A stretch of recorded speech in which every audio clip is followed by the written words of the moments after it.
You know, life has a way of surprising us. We've all had unexpected moments that really end up impacting who we are. I'm Chavie Brooke, and let me tell you, I've had my fair share of these moments.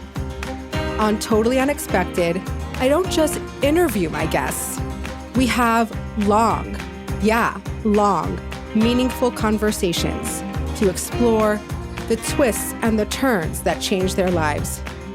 You won't only be hearing from the guest, you'll be hearing from me and my thoughts and reflections, just as I would be doing in real life. These aren't traditional interviews, they're conversations about struggle, growth, and the moments that make us human. We all just want to feel connected, at least I do. And if we end up feeling a little less alone, that would make me so happy. Welcome back to Totally Unexpected. This is a crazy time of year. I'm excited to be back in my office recording, even though it's in like the middle of this holiday season. So it's fun for me to be able to do something that's outside of the kitchen. Anyway, today's guest is really a cool guy. He's really cool. His name is Yitzchok Moully. You might know him from around. He's an artist. He's a conceptual artist.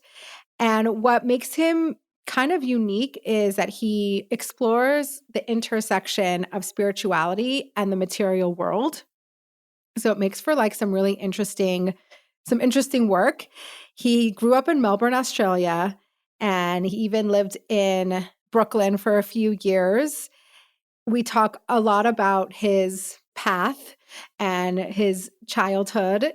He kind of grew up as a hippie, and then he molds like his hippie upbringing with the Hasidic culture that he's now immersed in. He served as the youth rabbi in Basking Ridge, New Jersey for 10 years before he embraced the artist in him and the creative spirit full time. He's kind of known as the pop art rabbi. And from what I understood from getting to know Yitzchok a little bit more was how important it is that his art inspires conversation, and it's this interaction between the viewer and the art. And yes, art is always supposed to do that, but for Yitzchok, it is the goal. He wants you to think about what he's doing and spark some creativity within you. And we get to know that a lot in our conversation. We talk about this, but I had him here, the Kiddush cup behind me. This is a Yitzchok Moully project where he does a lot of interactive art where he involves a group.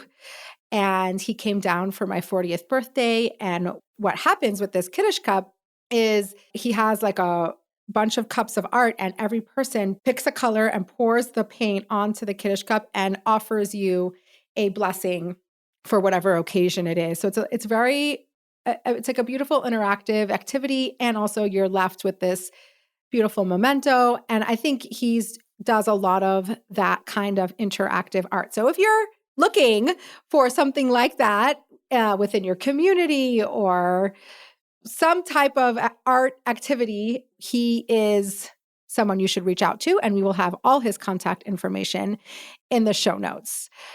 So enjoy his story.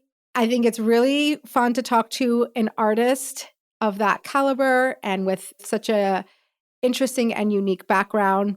So I really hope you enjoy and, take this podcast along with you while you prep for the next gazillion holidays that are coming our way. If you want to sponsor, please reach out. If you're a business, if you are just somebody who wants to sponsor something for a special occasion, for a yard site, for a birthday, if you just love the podcast and love what I'm doing and you want to be a part of it, please do. Please do. I think it's not a secret that podcasts are funded through sponsorships and advertisements. There's no secret way to go about it. And I would love to partner with all of you and any of you. And it's great. It's fun. If you're a business, I talk about you on the pod. I post you on Instagram. You get some nice exposure. If you're just somebody who wants to shout somebody out or you're just somebody who loves and appreciates what's going on over here on Totally Unexpected, please reach out. All my contact information is in the show notes. And we're very grateful to all our partnerships and all our sponsorships.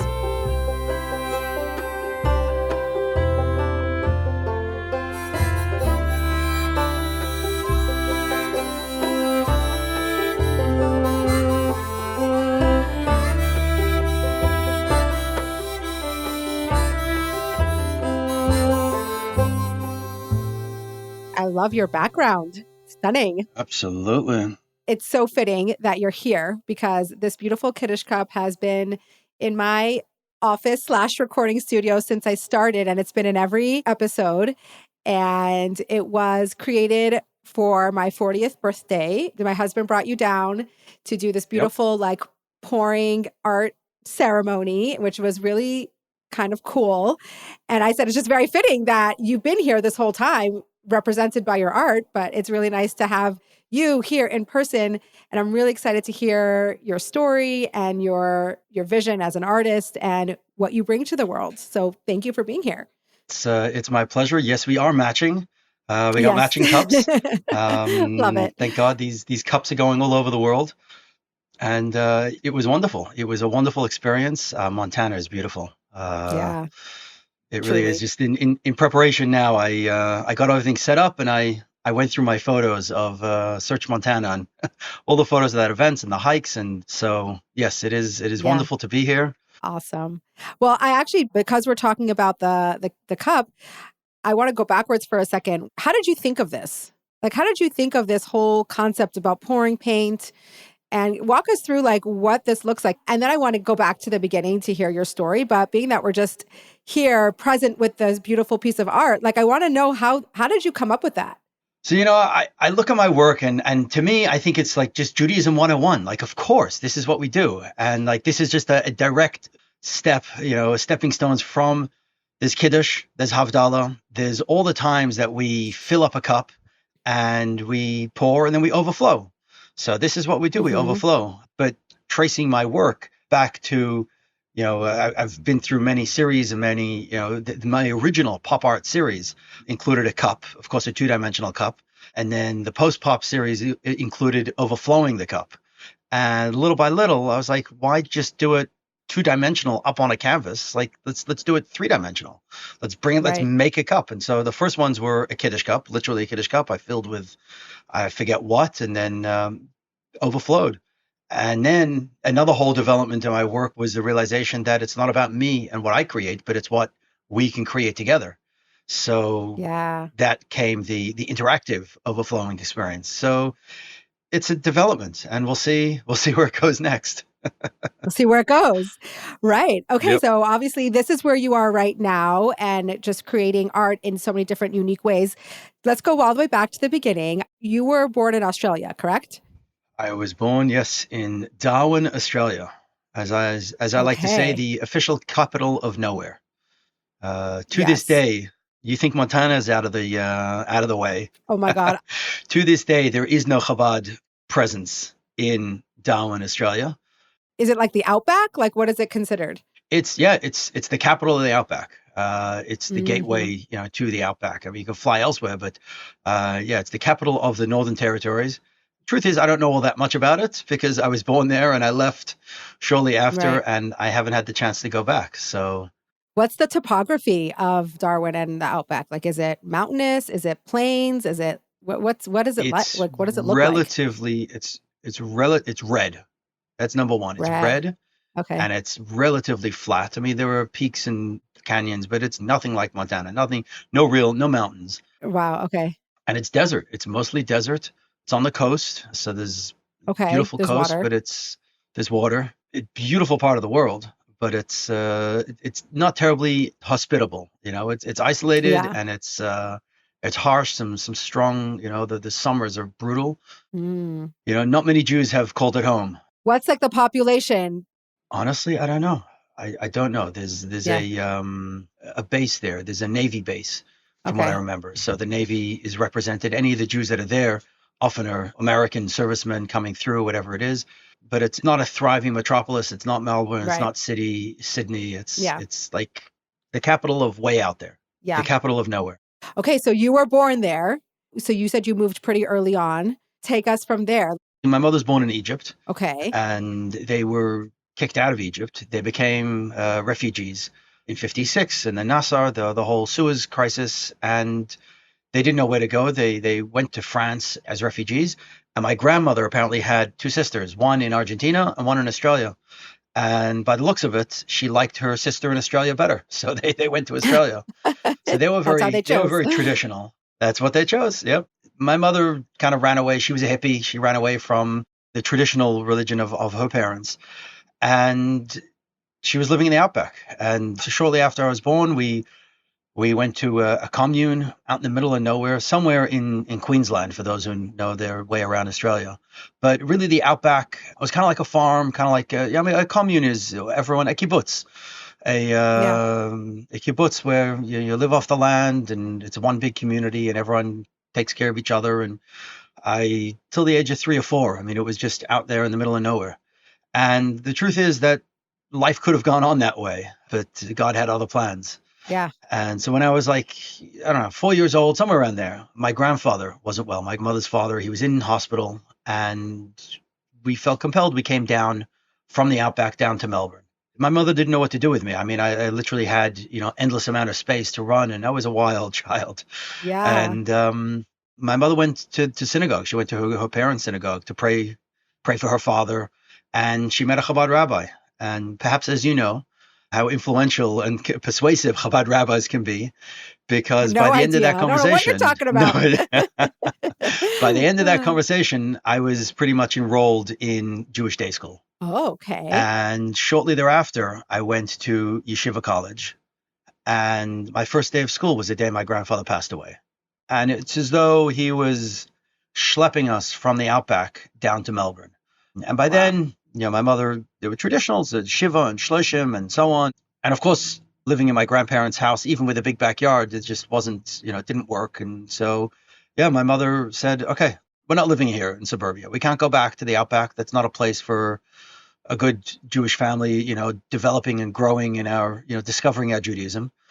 So a kibbutz in Israel, similar enough to a commune, and that we would go there and find and continue Live life. life. Like that was the plan. So we I don't know. I was a little kid, but we, paperwork and money and this and that and technical details. And we traveled from Melbourne via Los Angeles, via New York on our way to Israel. So instead of going through Asia, we went through North America. And we didn't know anyone, but we knew people who knew people who knew people. The Sarbansky family was one of the families that took us in, amongst others. And they connected us with people in Los Angeles. So we spent 10 days in Los Angeles and 10 days in New York. Where in New York were we? This little place called Crown Heights, Brooklyn. So we really, we went right into it. And we were there. Wow. It was Tishrei 1984. So it was Mem Hay on the Jewish dates. And we were there for 10 days. And it was like pretty much Rosh Hashanah Yom Kippur. And people said, write a letter to the Rebbe and get a bracha for your continued journey. You're going off on your journey. You're continuing to the kibbutz. Get a bracha, get a blessing. So my mother wrote and shared and so on. And the response that we got back, a verbal response through the Rebbe's secretaries, was stay here for the time being and accomplish what you're here to accomplish through friends. So we stayed through friends. We stayed, and we stayed a week and another week and another week and a month and 6 months and a year. We stayed for 4.5 years. And it's pretty incredible. The more I think about it, it's like the bittul, if we can call it, the self, just, that ever said stay. It was an indefinite period of time. And yet my mother stayed and stayed. I imagine she thought, that it was the place to get remarried. That's kind of the center of everything, but that didn't happen. You land up in New York. You're supposed to be there for 10 days. Yep. You end up being there for 4.5 years. There's so many layers to this because your mother was not necessarily connected or affiliated with Chabad in any way to be like you said, so buttle, so okay, I'm going to listen, no questions asked. Where did that come from? This oh, this rabbi says to stay, and I'm going to stay and kind of forego all the existing plans that I had. And I feel that's also this really huge pivotal point in your life, this totally unexpected, oh my God, no pun intended, totally unexpected like trajectory where you were meant to be one way. And would you agree by saying that staying in Crown Heights for those 4.5 years changed everything? Absolutely, without a question. Yeah. And I joke around, but I say, if not for those 4.5 years, I would be a bloody good surfer. That I would Yeah. be in a little, I'd be in Darwin surfing, or wherever the best waves Yeah. are. Definitely not doing what I'm doing. Wouldn't be married, wouldn't have kids, wouldn't, who knows? It'd be a very different lifestyle. So did you got enrolled to school? Like you went to the regular cheder? Like what were you doing? We stayed in a family's house, the Torag family. Avraham and Mashi Torag are mamash tzaddikim. I want to share that publicly. They took us in for 10 days. That turned into 6 months. We literally lived in their house for 6 months as guests. These Tishrei guests that wouldn't leave, pretty much. Never left. and then then they welcomed us in, and they were so hospitable. And after that point, we rented a small apartment, but my mother enrolled me in, of all places, Obliteration, because the Rebbe said that you shouldn't learn English until 9 years old. So your question, gets that much stronger. That what was my mother thinking, or how did she have the strength to? Where did this come from? Exactly. Yeah. I mean, this, my family is Sephardim, so we, this idea that the Chacham. When the Chacham has something to say, when the wise man shares something, I mean, it was impressed upon her, who the Rebbe was. But our relationship with Chabad was maybe a year old. Wow. At the same time, it was my chinuch. She was very conscious of what she was giving me and how she was giving it to me and what was the right things for my chinuch. So what's your mother's personality like? Was she like a free spirit, or was she more rule-based and grounded? I think about it. I wonder if I would do this, to my kids, or which parent would do this. But the first time we came to 770, or maybe it was a second or third, but we came to 770, and I'm 5 years old, and she's okay, Zaki, and she calls me my English name that she calls me. He says, okay, here's the men's section, here's the women's section. You're gonna go this way, I'll go that way, and I'll meet you after davening, like over there, kind of like where the dreidel is today. 5 years old. 5 years old. 770. Wow. Go. And I went and I figured it out pretty quickly. Did you find like your people to cling to, or like you were just on your own wandering around? Like, what did you do at 5 years old in this huge environment? I learned very quickly, actually, that if we came to 770 before 10 a.m., that on the inside hallways and so on, there's an internal staircase that the Rebbe would come down. And when you'd hear that door open, you knew that the Rebbe was coming. And all the little kids, or the kids who knew, would mull around over there. And as soon as they heard the door open, they would run into the big shul and go, shh. So like a little kid with all the power, you get the whole place quiet. Of course, that's code. The Rebbe's coming. And we would stand in the hallway. And recently I went back to that hallway. 2 adults can't stand shoulder to shoulder. And the kids would line the 2 walls. It's really narrow. The kids would line the walls, and the Rebbe would come through and say, Good Shabbos, Good Shabbos, Good Shabbos, Good Shabbos to each one of the kids. And that's really special. That was, and then the Rebbe would go off to daven and would go play, would go find candy, and then on my birthday, that's the one time that I would stay for Farbrengen, eat cholent, and I'd go sit underneath the Rebbe's feet. So I did it 3-4 times. I knew that once you get in, you're locked in for 5 hours or whatever it is. You weren't going no anywhere. Bathroom, no anything. You cannot go anywhere.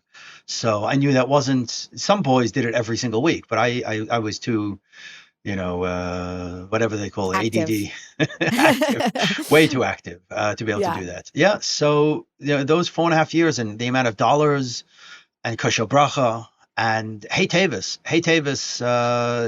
I was in 2nd grade in Obliteration. And I remember someone, came in, burst into the classroom, whispered something in our teacher's ear and ran off. And the teacher, said, "Oh, we finished the pasuk. Everyone okay? Everyone get your bags." And he took us outside across the road to 770, to the front of 770. He said, "Okay, class dismissed," at 11 a.m. on Hey Tavis. And we didn't, we weren't drinking, but we got Right. involved in all the festivities, and it was Simchas Torah on wheels, and of course Yeah. the bus didn't show up that day. So my mother's like, well, what's going on? Where is my There's no child? bus, and she went down to the neighbors, and yeah, so she came to 770, and somehow she found me. Right. So yeah, Right. that was my chinuch. It was really marinating and imbibing and just being completely absorbed by The everything. And environment. after Chafei Shvat, by the environment, yeah. And after Chafei Shvat, where the Rebbe was in his house, every time the sirens went off, we would rush. We lived way on the other side of President Street, Utica and Schenectady. And actually, my mother would collect money for, I believe, Achnasas Kala. So there would be a lot of people after you come out of dollars asking for tzedakah, and of course you don't give that dollar, you give a replacement dollar or $2. Right. So there Right. was a lot of tzedakah going on. So my mother was always there, and if she was there, then I came along. Right. So Yeah. So you were there for 4.5 years. What happened next? Where did you go next? to be honest, single mother's pension cut out. The Australian government, God bless them, socialist country, was just giving a pension, giving money to single parents anywhere in the world. And then some Right. politician said, wait a second, if you live in Australia, fine. But if you don't, then, you're on your own. And really, we were illegal aliens. Mm-hmm. We weren't registered. We had no idea how long we were staying for. We left the country twice, 3 times. And I remember we actually landed in Hawaii, and we were trying to clear customs, and we had no paperwork, and we had overstayed our visas. I mean, this is in the 80s, so it was a little bit different. And my mother would give me our Lego set, and I did a sit, and the guy behind the counter is like, "Oh, he's so well behaved. Okay, go," and let us in. Oh, wow. So it's miracles. I mean, there are miracles all around that we were able to, do this, stay for so long. But after that, circumstance changed. Again, my mother wrote to the Rebbe, and the Rebbe said, time to go home. So by now, we're Chabad through and through. And we went back to suburbia, back to Melbourne, back to Yeshiva College, back to that same You school. went back to Australia. We went back to Australia. Yeah. Well, Oh, wow. Okay. yeah, yeah, yeah. As you're saying, the pension ran out. So my mother Right. So you was needed to not go back. making enough, in all the jobs that she was doing because we didn't have papers. Mm-hmm. Yeah. So we went back. And I continued. I continued in that school in Yeshiva College, finished through, and then went to Yeshiva, the Rabbinical College, YG as I call it, Rabbinical College of Australia. Did learn there for 2 years. Went to Morristown for 2 years, and the whole time I thought, like, what did I ever want? Why? Mm. That was my question. Why? So many people came through and got a bracha, got a dollar.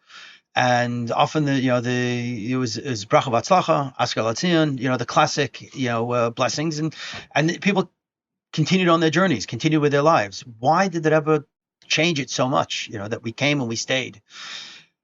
And so I thought the ultimate that I possibly could be is a shliach, to share my love of Judaism with others. Like that was like, what else could I possibly do? So I got my smicha in Venice, Italy. I got married in Toronto. And together I said I didn't want to live in Melbourne. She said she didn't want to live in Toronto. And so we ended up on shlichus in a little town in Basking Ridge, New Jersey, as the youth directors working for Rabbi Mendy Malki Horson. Okay, wait a So second. So like, wait, back up for a second. How? Well, we just went from like being like 8 years old to getting yeah, married. it's a long story. So yes, I know. Okay, but did you meet your wife in like typical Chabad yeah, or? yeah, a shadchan, not a shadchan, but a friend of a friend. Someone, some rabbi, some rabbi that knew the two of us. Where were you in the world when you started dating? In Toronto or in Morristown? No, I had finished shlichus and so on, and I was actually in Scotland for 3 months, and my mother Okay. wanted me to come home. My grandmother wasn't well. I said I'll come home as long as I'm not home for Pesach. As long as I can leave for Mm-hmm. Pesach. So I bought a round the world ticket from England, a full circle around the world back to England. So went to New York, California, California. Went home to Australia. And so I was there until Pesach, and then left, went to Singapore, went to India. So I was in India for Pesach, and then went to South Africa. That was like all the spots on Oh this my trip. gosh. So I'm in South Africa, That's and I literally have around the world. friends. I have for literally around the world. I have friends who are teaching there, and I thought, okay, it's like right after Pesach. Let me join them. Let me help. Let me teach. Let me get involved in whatever the yeshiva they're doing there, and then then the summer, and then next year we'll see. Kind of talking about shidduchim, but I got time, and so I wrote a letter. I actually don't do this terribly often, but or didn't and don't. But I wrote a letter to the Igros. I wrote a letter to the Rebbe, and I opened up Igros. The Rebbe's letters, the responses to people, which we take as everything the Rebbe says, as wisdom. And when you open to a particular page, you feel connection to you. And the Rebbe wrote a letter to someone about shidduchim.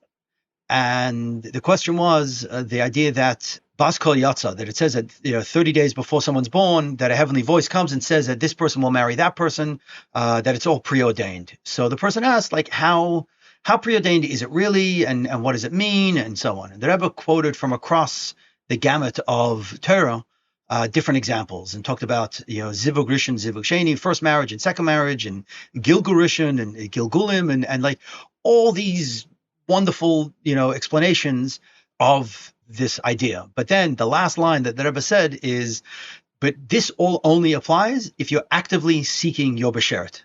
Because if not, then shema yakdimenu acher. Someone else can beat you to it. Someone else can actually marry your beshert. Oh my gosh, I never heard that. Yeah. So I Someone freaked out. can beat you to it. Yes.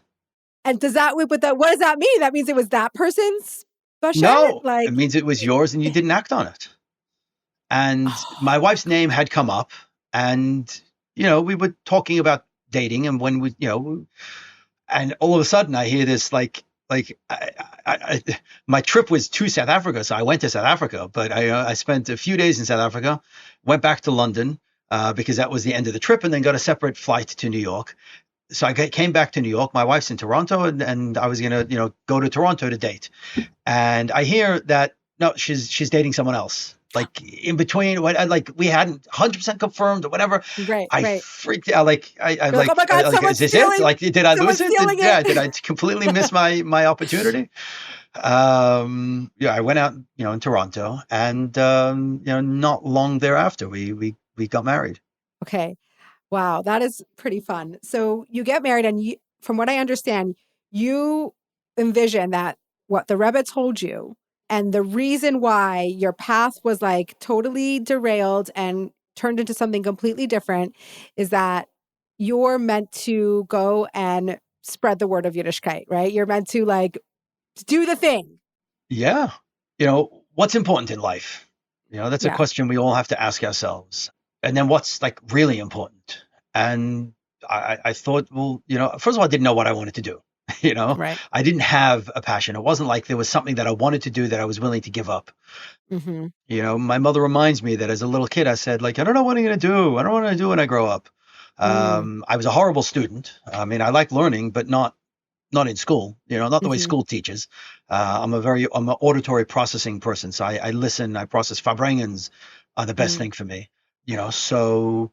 You're like, okay, this makes sense. Yeah. This is, anyway, everyone wanted to go on shlichus. It was the thing to go on shlichus. It wasn't like I was bucking the trend. I was right.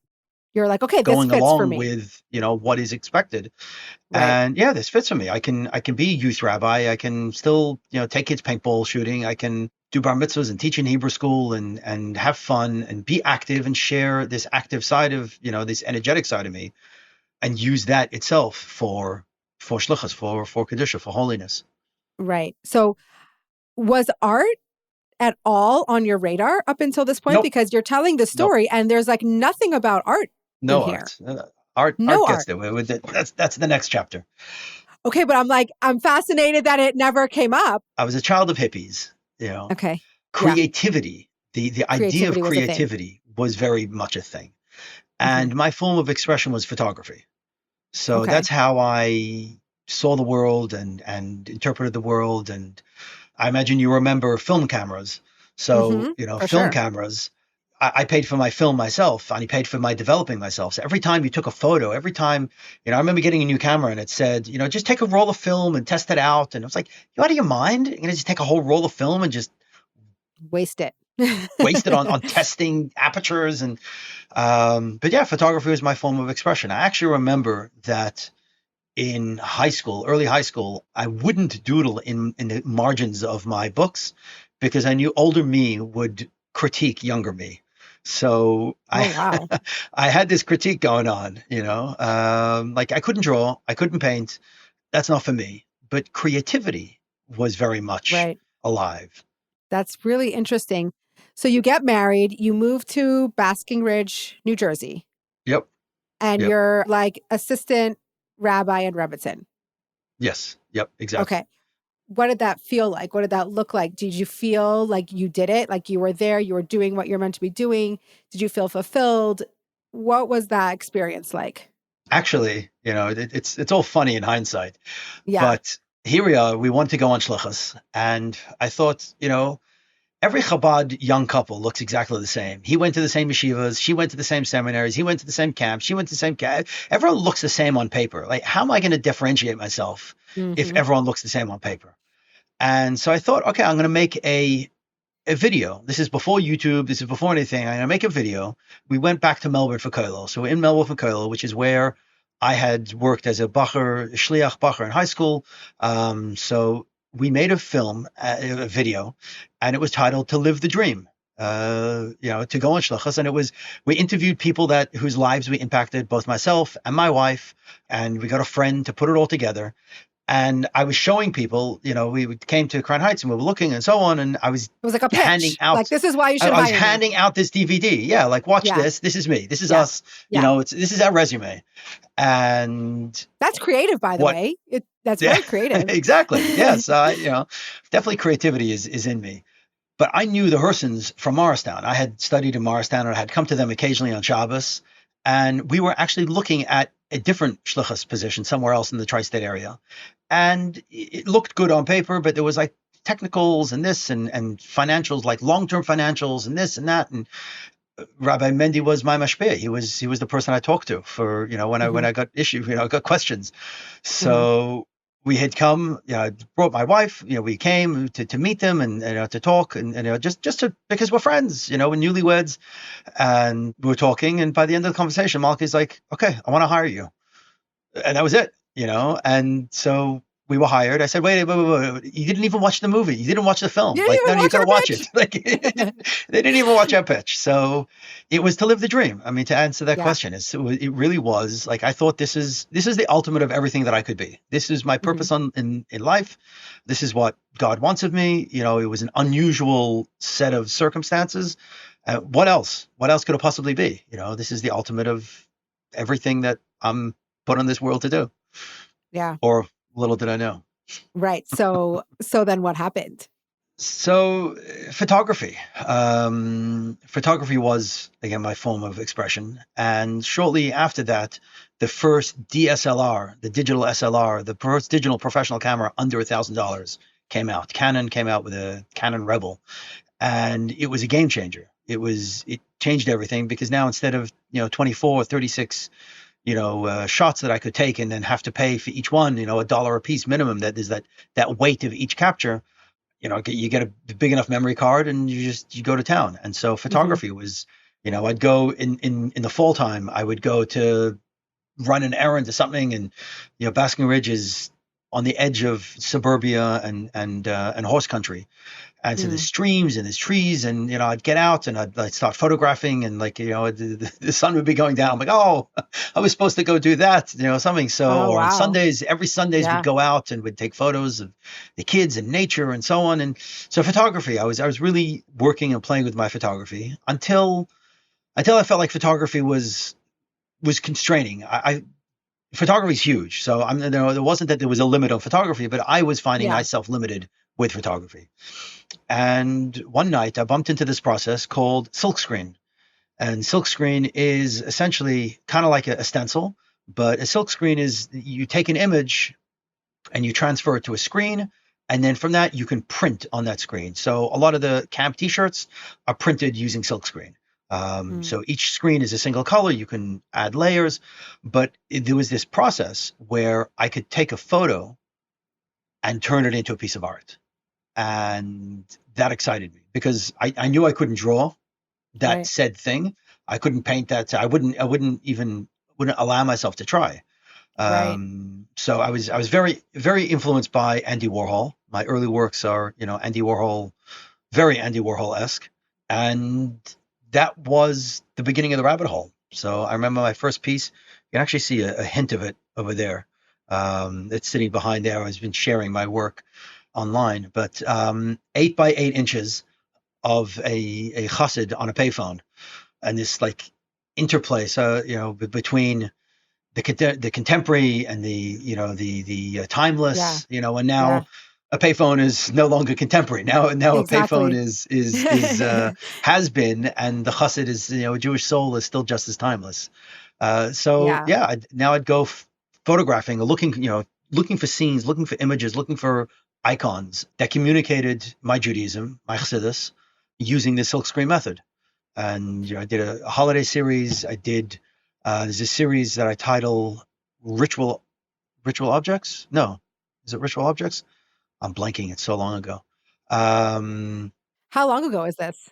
2000, it started at the end of 2005. So Okay, it's 2005, like 20 years ago. 2006, 20 years ago. But I had two pieces next to each other. I had Shabbos candles, like two Shabbos candles, and a Zippo lighter. And the Zippo lighter, say, was in yellow, and then the background of the candles was in yellow. It was in orange. So it was like, or blue. So it was like they were opposites of each other. So there was like a real contrast between, because a Zippo lighter, you can actually light it and make a bracha on it. It'll stay lit. So a Zippo lighter is a Shabbos candle just as much Hmm. as a classic A candle. hand me down from Hmm. my generations silver candlestick. I did a chumash and an iPad. Again, iPads are dating themselves. And the third Right. one was a martini glass and a Kiddush cup. This is the first time the Kiddush cup shows up. It's like old world versus new world. So I think it's called ritual objects. And the point was that you can make Kiddush on a martini glass.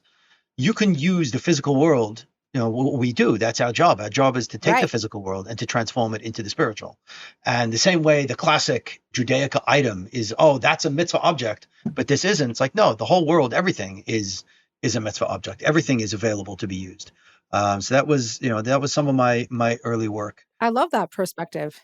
So you're doing this at the same time as you have more of like a typical job of, well, Yeah. shluchos isn't a typical job, but you had a job and you find yourself, would you say it was a distraction, or were you like having a hard time balancing both of those parts of yourself, or were they kind of coexisting pretty happily?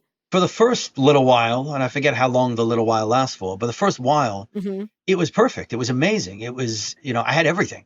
I had a Hmm. very meaningful job, had a wonderful family, two children, and then I had this hobby, if you want to call it, this really meaningful outlet that I created art and Yeah. would travel all over at the time, and went on to Lambertville and this place called New Hope, and there was like a little town full of galleries, and I walked into a gallery. I'm like, I went up to the guy. I'm like, all right, you need to have my work on your walls. I need my work on your walls. And yeah, I showed him, probably not even a website then, whatever I showed him or whatever, I came back with stuff and so on. And yeah, he added my work to his repertoire, represented me over there. And we did an opening and an event, and they dubbed me rabbi by day and artist by night, because that's kind of the way it was. That's, As it I was. Yeah. did, that's the way it was. And every night, not every night, but every night I'd go down to the basement and I'd paint and I'd create, and it You play was around. I was play, yeah, yeah, and it was amazing. It was really beautiful Yeah. until it wasn't. You're right. Until at some point, all my, more and more of my emotional energy was going towards the arts, Hmm. and it got to, I was balancing, but then at the next point was, I realized that it wasn't sustainable. That I really had Yeah. to make a choice. And God bless them, they were really amazing. The Hersons. And for a period of time, they gave me Tuesdays off. So Tuesdays I was not working. Tuesdays I was not, a shliach, so to speak. Tuesdays I wasn't getting paid, and Tuesdays I could go to an art Do class, your which art. really Yeah. helped me, really opened me up. Okay. But even then, at some point, that wasn't enough, and I had to choose. And it was a very hard choice. It was a very hard choice. I mean, for one thing, it's walking away from a paycheck, walking away from stability. But really more importantly, it was, what is my purpose in this world? What does God Yeah. want of me? What should I be doing? And in the beginning, the answer was very clear. The art's just getting in the way. I got to turn it down. I Right. got to, stop, because what's more important than shluchus? And Right. I spoke to my mashpia, my mentor now, another rabbi, Rabbi Yossi Servansky. Got to call out all the good people out here. And I asked him, maybe I should stop painting. It's getting in the way of the rabbi stuff. And what he said Right. was, the question, you got the question wrong. The question isn't should you paint or not. The question is, how do you take the gifts God gave you and impact the world in a meaningful way? And it still took time. Yeah. It was a year. It was a whole year of transition. It was a whole year. But one of the most incredible answers, well, two things. Number one, I went to the Ohel on my birthday. I said, Rebbe, I need an answer. I need clear. I need an answer. I need to know what is the right thing to do. Yeah. And I went to the Ohel, I believe it was my birthday. And I came out and there were two people talking about Jewish art. And I felt that was my sign. Yes. I asked for a clear sign, and that was my sign. And another thing that was just really blew my mind, but to take a few steps back, is that it's a longer part of a story, but that the day that we got engaged, we wanted to get engaged a different day. We didn't have cell phones or parents, whatever it was. We ended up getting engaged on Wednesday and the chitas of that day was Chukas Balak. So it's a double parsha. Someone else pointed it out. I was a little busy, but it was the double parsha of Chukas Balak. And he said, "Did you notice what's in today's chitas?" I said, "No." There it is. It's your name in the parsha, and it is. It's V'hu Yoshev Mimuli, referring to the Bnei Israel, the whole parshas Balak and so on. And we're talking about the Yidden encamped over there, and it says, and the pasuk is V'hu Yoshev Mimuli, opposite me. And there it is. I knew that the name Moully appeared in the Torah somewhere, and I don't know. I just never. Okay, it's Right. there somewhere. I never looked. And that was so incredible. The day that we got engaged, the beginning of our whole future. That was beautiful. A year later, Sunday morning, Parshas Balak, our Bechor was born. Our oldest was born, and the chitas was V'hu Yoshev Mimuli, our first child, our Bechor, the beginning of our future. It was incredible. And then 2 years later, our second son was born, Gimel Tammuz, Sunday morning, V'hu Yoshev Mimuli. Again, it was Wow. like, they're born 3 days apart, 2 years, 3 days apart. It was, and then we started Keeps looking, happening. it keeps happening, and we keep looking, and nothing special stands out. And then this year, as we're making this transition, they decided that the whole June I would stay in Chabad, and from July 1st would be the beginning of the future. What was July 1st? Sunday morning, Parshas Balak, V'hu Yoshev Nimuli. Wow. So I knew this is what the Eibishter wants. This is what God wants of me. And going full circle, I believe this is what the Rebbe saw in me. That's the amazing part, is that little kid that, the Rebbe wanted my soul, the Rebbe wanted me, the Rebbe saw a future for me. And the Rebbe, I'll say, the Rebbe needed me, as one of his soldiers. And the way I like to say it, and the way I like to share with others, is that we all have a mitzvah she'iyah shalas asadei. We all have a mission that only we can do, that nobody else can do. And we have to find it. And going back, one of the hardest things for me was leaving shluchus, leaving official shluchus. It hurt. It was very difficult. It's difficult for my wife. It was difficult for my kids. It was difficult all around. And yet I felt that this is what the Rebbe wants. Yeah, I want to reflect on that for a second, because I can imagine that you're making this big decision to leave. Shluchos is more than a job. We view it as like a life's mission and a life's purpose. And it's like, okay, there's this other thing that keeps popping up in my life, this art that keeps pulling me. And you can view it as a distraction, as like pulling you away from your mission. But thank God you saw it differently. And it was like, okay, this is important. This is something that keeps happening. This is coming from my soul. But I imagine like pulling that apart and really making the decision to officially stop one thing to pursue the other. Just from my own personal experience, you have to get really quiet. You have to get really tunnel vision almost and block out the noise to really know what your soul is calling you to do. Because it's Yeah. so distracting. It's so noisy. There's so much guilt. There's so much ego. There's so much fear involved in like stepping out of the comfort of what's expected of us or what we thought we were going to be doing. And to be able to really focus and to get quiet enough to hear your soul. How did you do that? It took a year. It took a year. Yeah. It wasn't a decision. It wasn't a just, okay, we're doing it. Like, let's go. Right. It's not like a black and white, like, It wasn't black and white. It was yeah, very, very gray. And they're both right, so to speak. They're both, exactly. Yeah. either choice would have been right, ish. Well, not if you're denying, like, you know what I'm saying? Right, Like right, exactly. if you make a choice and then all of a sudden something inside you is getting stifled, that's probably not the right choice. For sure. No, I definitely made the right choice, and I don't look back. I definitely don't look back. Yeah. But what you're saying about expectations is, I think part of, my upbringing, the way my mother brought me up is there were no expectations. That's kind of a gift. It's a huge gift. It's a huge Yeah. gift. It was a blank slate, or, as they call it, fresh powder. I'm the only Moully out there. There's no family expectations. There's no, traditions. There's no, it was just me. All the, me, my wife, and my kids, but I needed to do what was right for me and what was right for us. What about your own expectations along the Right, way, right.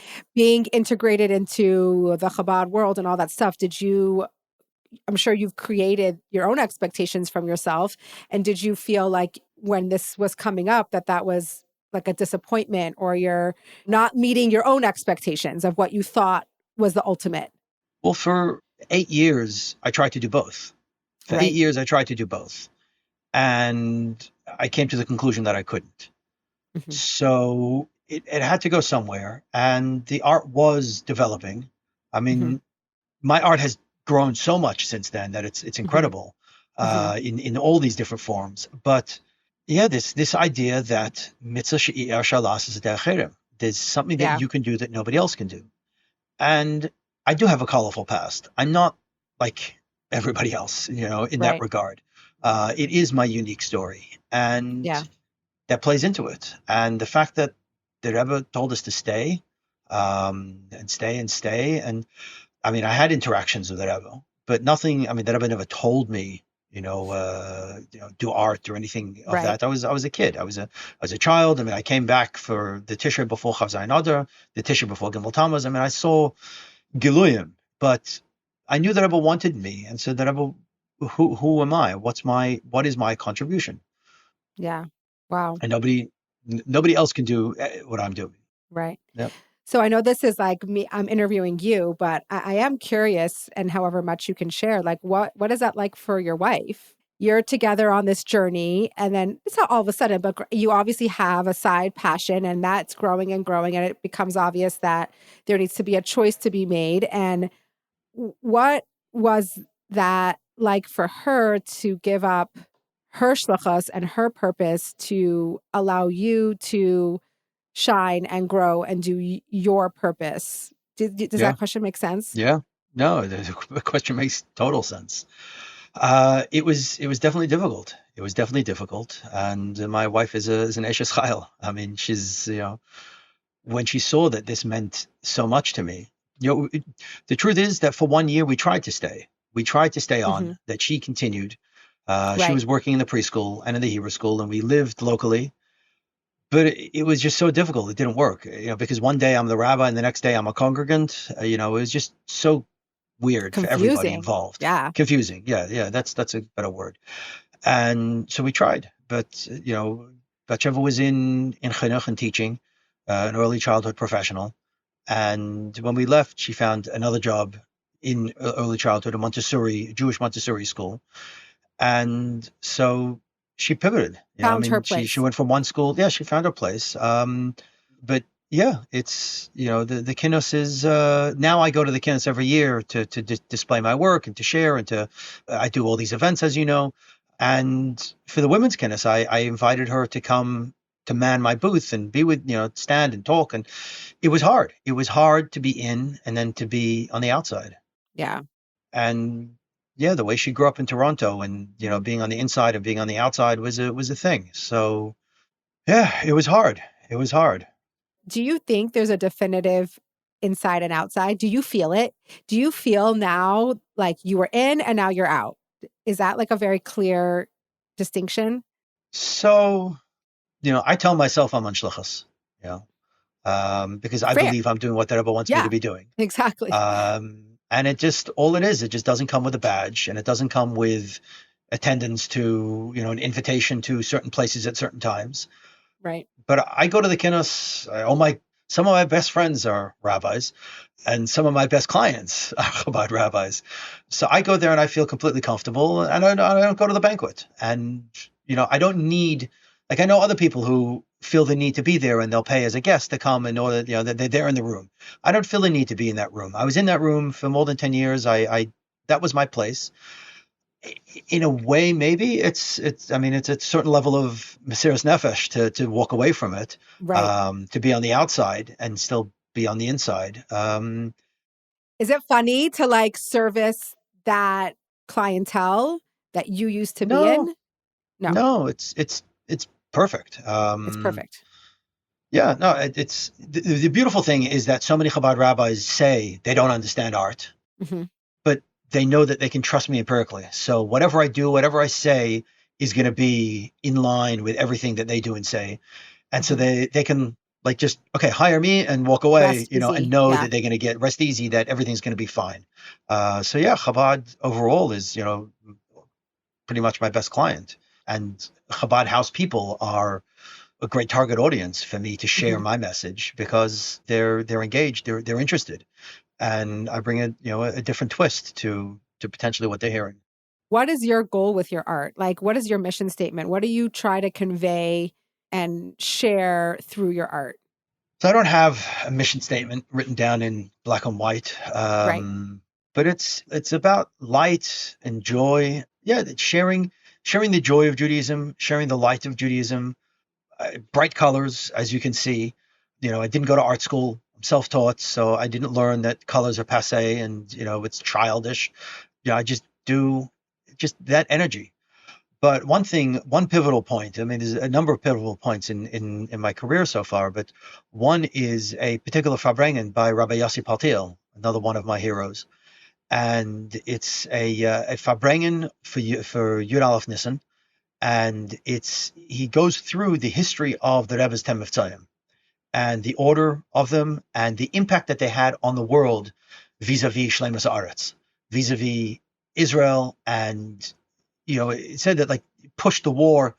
One particular one is that the Baba Sali would predict every year that there was a war in Eretz Yisrael, and I think it was in the early '80s. He predicted there would be a war in Eretz Yisrael, and there wasn't. There was a war in Lebanon, but there wasn't a war in Eretz Yisrael. And at the end of the year, they came back to the Baba Sali and said, you always You were predict and you're wrong. always right. What happened?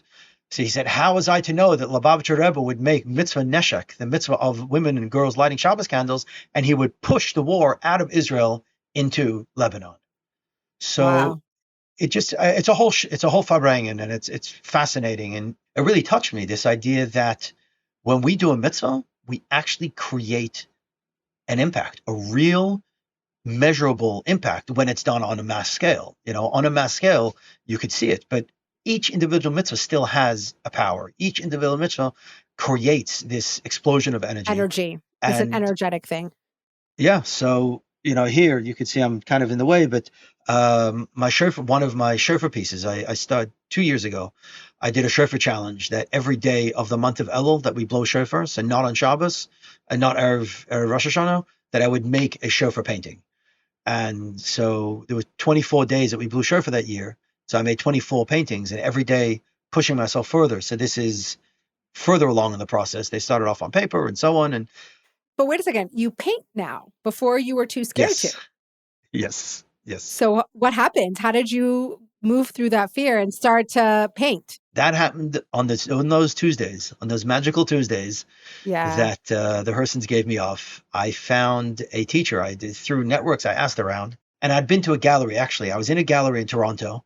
We were visiting family, and I walked into a gallery, and there was an abstract piece, maybe 40 feet wide, 20 feet tall, and it was totally abstract, just color everywhere, but it was passionate and it had such energy and such, and like, I'm like, I want to paint this. I want to learn how to paint this. And Hmm. so I found this class and I walked in, and it's titled Art with a Master. And you paint and he critiques you and walks you through a process. And I walked in and said, I want to paint abstracts. He says, okay, so paint. Says, but I don't know how. Says, okay, so paint. Says, but I don't know how. Says, so paint. So, but I don't know how. I was like so stuck. He's like, Yeah. I don't know. He grabbed me. He's like, just put paint on the On the canvas. paper. Just Yeah. a canvas. So I brought in a big canvas. I brought a 30 by 30 canvas. I have it. It's in the basement somewhere. It's a horrible, ugly piece of work, but it's my first abstract piece. And that got me, opened me up. He really did open me up. And that's my second body of work, what I call post pop, where I took the silk screens of the original work. So there was a silk screen image there, like an anchor, and then that explosion of energy that came out of it Mm. afterwards. So that was, again, coming out of myself, but still, and and I have, abstract pieces, some of these that you can see way back there. But I realized that abstract alone doesn't tell enough of a story. So, one piece of abstract is titled 40 years. So you can look at it and you say, oh, okay, that's the Jews 40 years in the desert. And you see the reds and the browns and the whatever it is. I have another piece, one of my favorite, titled Monday Morning 9 a.m. And it's just mayhem. It's just chaos. And it was That supposed to sounds be a like Monday morning. background. Yeah, exactly. And it was supposed to be a background to a piece on Shabbos, and like that contrast, and just the piece was so beautiful. Like I left it, but titled Monday Morning 9 a.m. it gives you a window into what is it. But I realized that like abstracts they didn't tell enough. They didn't communicate enough that I wanted my work to communicate. I want to share Mhm. messages. I want to share values. I want to, my work, you can call it simple, but it's that you don't have to sit there and, like abstract 63, there's a period of time, I don't know, in the 50s or 60s or 70s, somewhere over there, but there's a lot of abstract expressionism, and it was all devoid of meaning. It was just abstract and, Untitled 63. I'm not even going to give it a title, but it's the Right. 63rd one that I'm not giving a title to. And that bothers me. I want That's not a work Jewish to, concept, like something just to be without any purpose.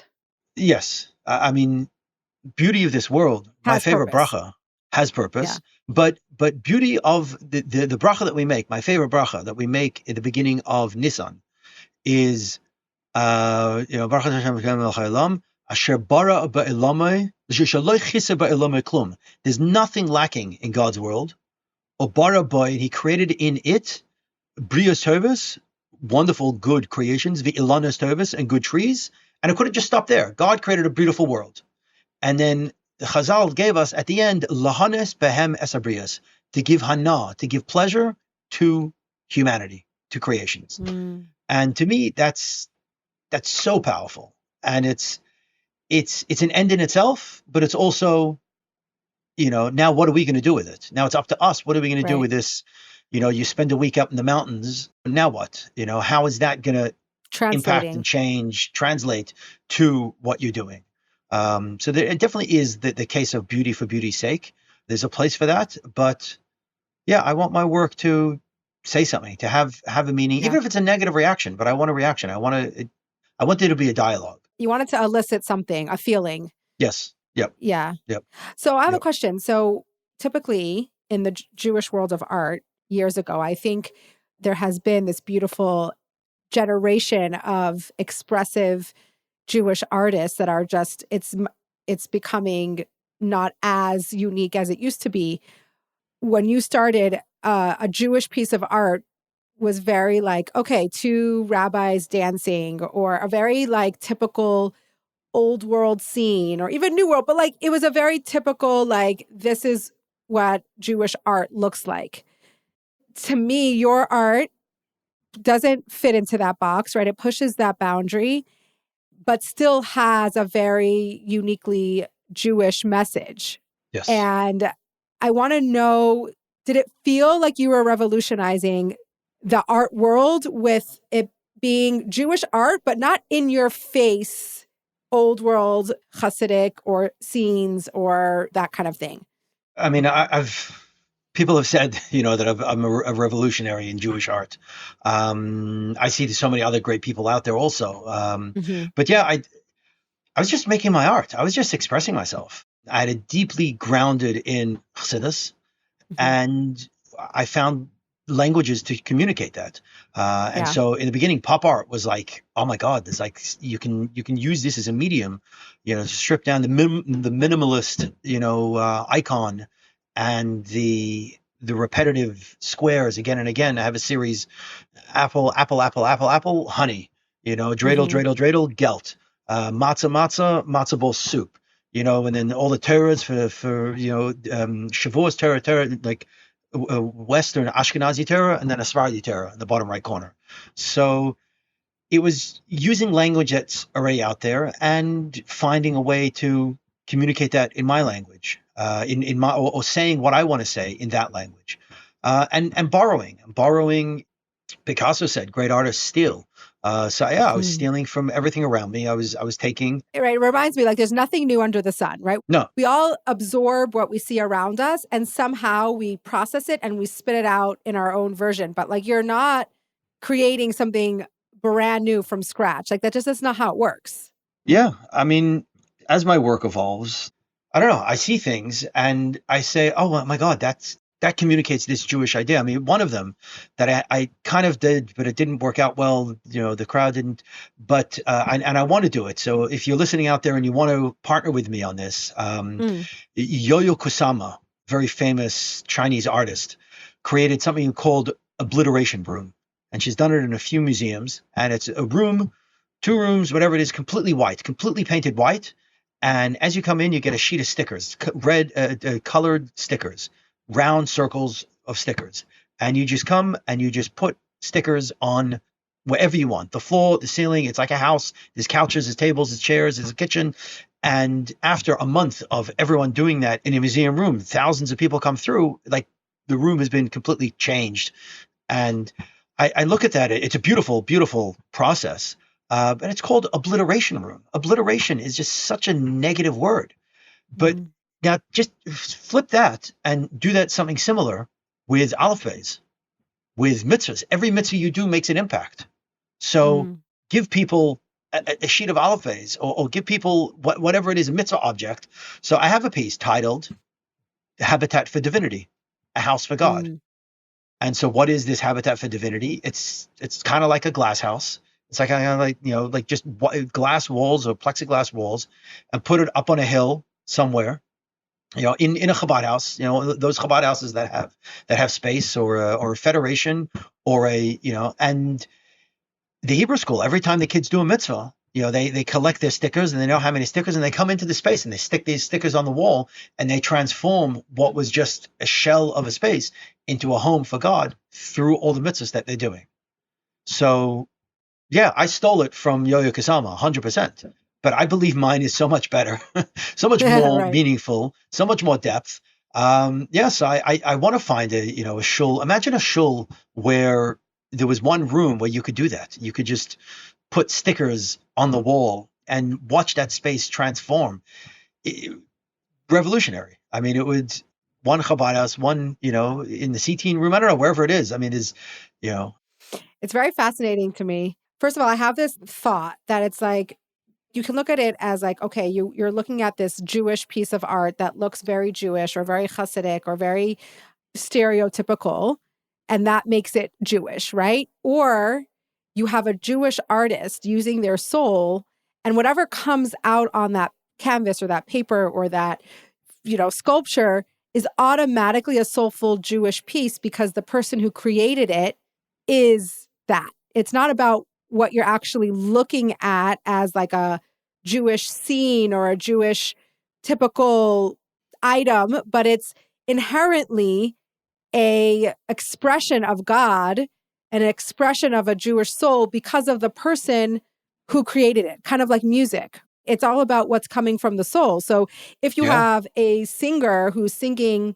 whatever music it is, or playing pop or playing reggae or playing whatever music it is, but it's coming from a soul that's connected to God, that in itself makes it holy.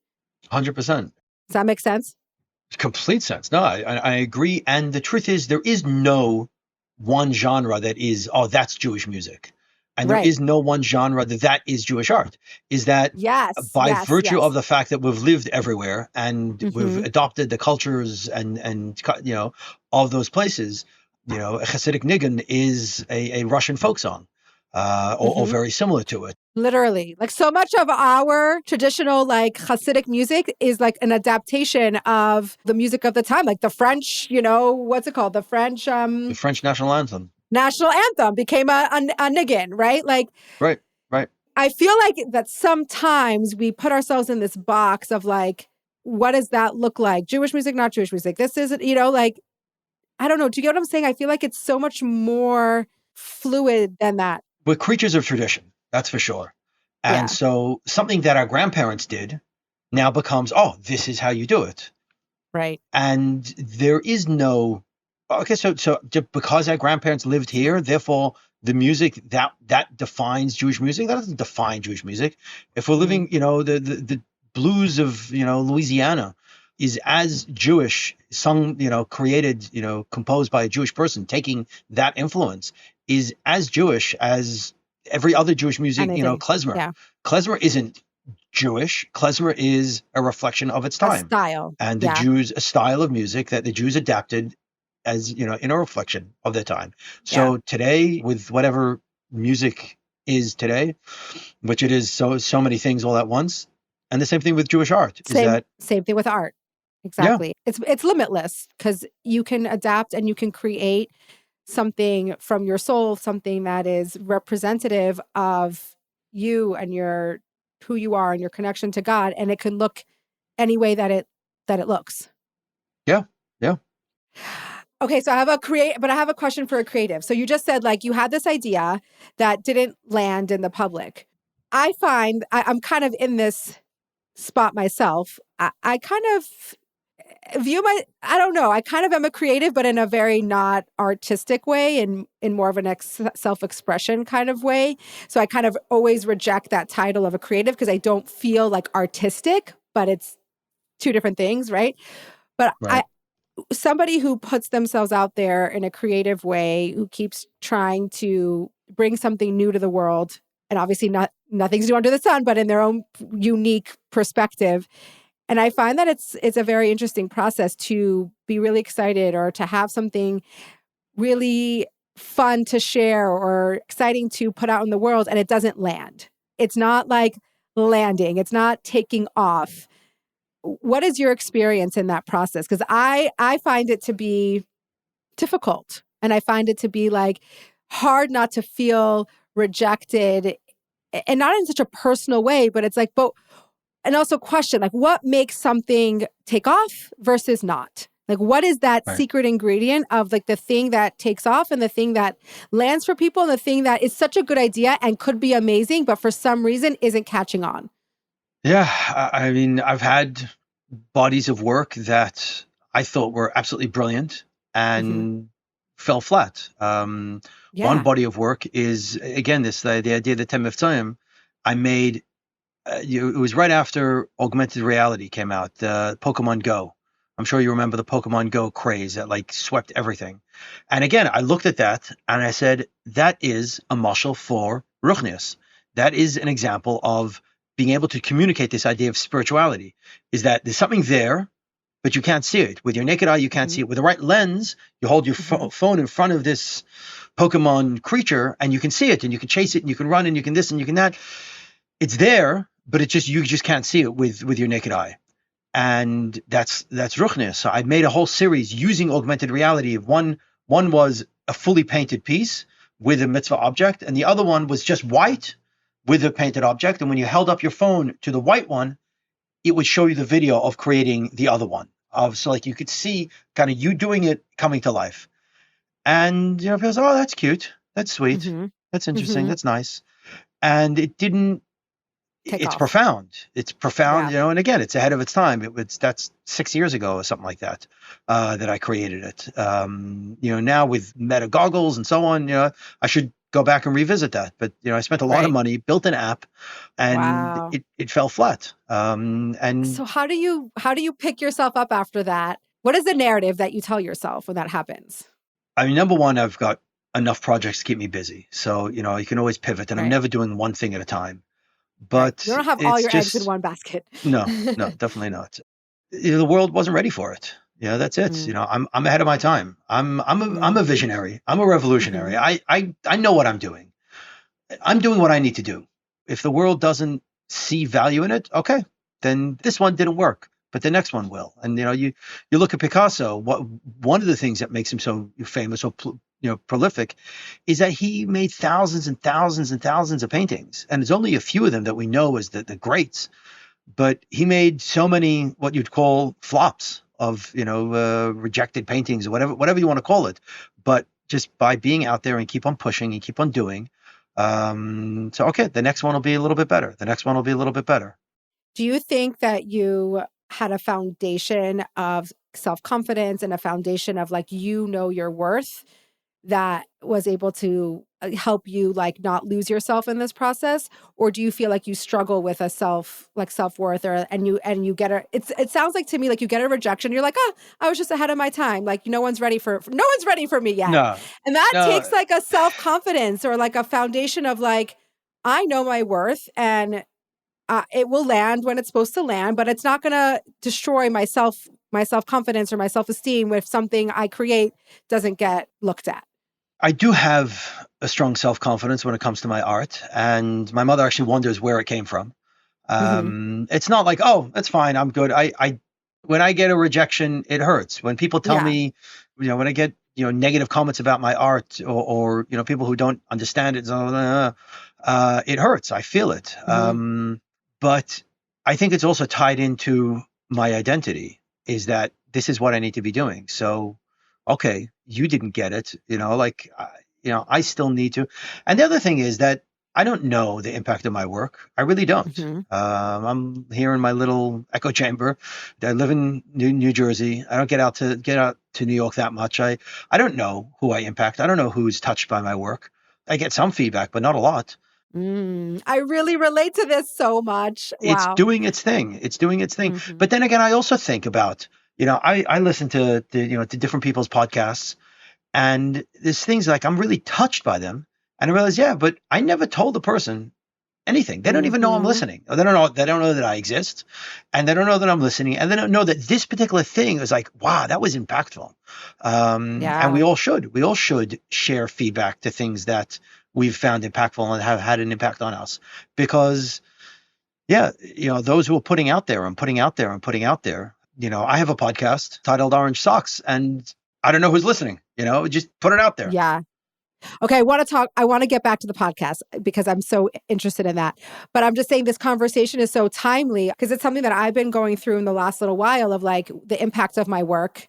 And sometimes you don't see it and you don't feel it and you're not getting feedback. And it feels like, what am I even doing? And you don't always get to know the impact that you have. And sometimes you're lucky and you get like the most beautiful message that's just like touches the soul and you're like, okay, I'm doing something. And how much it's this constant like question, like how much feedback or validation do we need to continue our work and to feel like we're not just putting stuff out there into the world and who knows where it's going. And I think it's a really important thing to think about, that we don't really know who's listening, who's impacted. And it's actually, when you were talking about Picasso and just artists, like it's actually pretty fascinating. I think this is very common in the creative world, is that a lot of times people's work don't get recognized till way later, Till maybe later. sometimes Yeah. till after they're not even around anymore, which is a scary thought. It's like, wait a second, I kind of want to be around when people enjoy my work, you know? Um, but that is the nature of creation and doing something revolutionary or ahead of its time, or something that is profound, that needs repetition and needs multiple avenues of hearing it, of being exposed to it for it to even start to impact the world or your surroundings? Two things come up as you share that. So number one is a story that I actually repeated this morning. And then the second thought I got to come back to. But that there's a story of Rabbi Chaim Gutnick, who was a chief rabbi in Australia. And in the 50s and the 60s, very early on, the Rebbe really encouraged him to create a whole class on Taras HaMishpacha, on mikvah. And he pushed back. I was like, nobody's interested. They don't want it. It's not the thing. And the Rebbe pushed and pushed and pushed. And as a chassid, he listened and he advertised and he put out flyers and in the newspaper and this and that. One woman showed up. Yeah. He was expecting 50, 100, whatever it is. And he was broken. I mean, of course, he sat and he taught and he did everything he could. And he came back to the Rebbe. The next time he came back and he said, Rebbe, I'm sorry, I failed. And the Rebbe said, how many mothers does Moshe Rabbeinu have? So when we put it out there, we're not entitled to feedback. Who told us we're entitled to feedback? They were entitled to know the impact. Yeah. I mean, today in the social in the social media world, you know, there's likes and there's comments and this one didn't get enough. And it's if is this the right thing to do? Then do it. If this is right, then keep at it. It's also like, if you know it's your passion, if you know it's your calling, if you know that this is your voice, like, then what, you're not going to do it? Right. And don't try to conform and try to create something that people want to see or hear. I heard this recently, and I've been self-talk a lot. Like, when you know who you are and you know what you want to accomplish and you know what your purpose is, you double down on that. Double down on who you are. Don't like go and try to conform and be like, well, this is what's getting the viral attention. Oh, this is what people are looking for. This is what people want. You have to know yourself. You have to know your gifts. You have to know what you're meant to be doing and stay the course, because only you could be you. Right. And you'll find your people, and your people will find you, and you'll, absolutely. Yeah. The second thought. You said you had another story. Yeah. Yes. No, it's not a story, but a thought is that what I've learned is that there are three ingredients to all expression, in my opinion. And number one is what you say, your subject matter. For me, it's light and chassidus and joy and so on. There's how you say it, the medium that you use. So is it paint? Is it dance? Is it poetry? Is it, whatever it is, photography? And then number three is how you share it with the world. And this is relative to our conversation, is what you do with it then. And Simon Sinek says there are three elements to artists. And the third element is that you share it with others, that you do the act of sharing. And that if you're writing poetry and it's just for you, then you're not really a poet. And you're a craftsperson with words, and if you paint and you burn it afterwards, then you're not an artist. A real artist it's about that act of sharing with others, the expression. It's literally expressing. Oh, wow. I love that. And so now where it goes and how you do it, part of what I do is public art. I feel like this is my purpose, and that others are not doing it is Jewish public art. And it's public. It's literally in the public. Menorahs that, we'll get to, they're out in the public. So it's how you share it with the world is, by definition, it's created outside for people to see, for people to engage in. How it'll impact people, I don't get to know, but, or until someone shares. So that's. But I think we need to recognize that it takes a certain amount of strength and a certain amount of vision and a certain amount of trust to be able to stay the course and do that. Yeah. It is something that takes vulnerability and exposing yourself and sharing a piece of yourself with the world that you don't know where it's going to go. And that's a very vulnerable thing. Yeah. So tell me about your podcast and how did that come about? Because so now you're an artist, you're sharing a piece of yourself in one way. And I feel like podcasting is another form of art with your words and with your expression. And you're doing that too. So how did that come to be? Years ago, I tried writing a blog about what is Jewish art. What drove me to do it is conversations with artists. So specifically with other artists? So creatives. My podcast is titled Orange Socks. I love that name, by the way.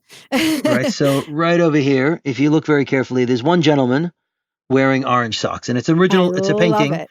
The painting is wide. There's 12 figures, and all of them marching. And The way it all came about is, Hashgacha Pratis, divine providence. So I created a line of 12 guys, all one up against the other. And I'm like, I wear orange socks. I wore orange socks at my wedding. Orange socks is like part of, my identity. So in a way, that's my self-portrait. So I painted one guy wearing orange socks. Is there something behind the orange? Orange? No, it's just colorful. It's just the color that I chose. Okay. Yeah. Whatever the psychoanalyst can work out what it means to me, but just as a mode of self-expression. It's a mode of self-expression. It's really interesting because I was known in high school for my expressive socks because I think it's like a creative thing, right? Like we had a uniform and we all looked the same. And that is very difficult for me. Like I like to express myself and what I am and who I am. And I always had the most fun, interesting socks. And in my yearbook, it's literally like Chavie and her crazy socks, So it's just so interesting, like a similarity in a creative, like, how are we going to find, you're going to put us in a uniform. We're going to find a way to be unique express yourself. And exactly. Express. Yeah. And find your people Find your people. And that painting has lived multiple lives because it's touched so many people and it's struck a chord. So part of what you're saying about you put things out there, I made this in, I don't know, maybe 2009, and new people see it. It keeps on impacting. I got an email from a professor in Israel, Noah Leah Cohen, and she said, I came across this image and can I use it in my speeches about Hasidic art, Jewish art, and the evolution of Jewish art? I said, sure. And then a few years later, as part of the Jerusalem Biannual, that was the anchor piece for her show. She created a whole show titled Popthodox, Pop Orthodox. And in Hebrew, it's they call it humor shachar, black hat humor. That, the Haredi world being able to find joy and lightness in their own work, in their own lives. And so this orange socks piece inspired that. And we actually recreated the original is 10 inches tall. We recreated it 6 feet tall and like 25 feet wide. And that again was a turning point in my work because people were engaging with this piece. People were coming up to it and taking a photo and holding up their socks if they had interesting socks and getting into this line. And that was one of these steps where I realized inviting other people into the process is part of the work. It's not just me, here, I made this, put it out there into the ether, but it's come, let's create something interesting together. Let's interact, let's engage with it. And so that was a turning point. And again, it's the continuation of the orange socks.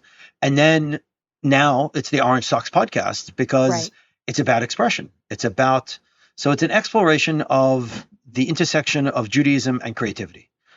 So any form of, anyone who creates, anyone who expresses, which is kind of everyone, but I'm trying to have, as many interesting conversations with as wide of a gamut of Jewish art as I can, religious, not religious, every form of art, everything. I want to just a wide conversation with as many people just to explore what it means to be a Jewish creative today and, how our work gets out there and impacts and how our Judaism impacts our work and how our work impacts our Judaism. Yeah. And how long have you been doing the podcast?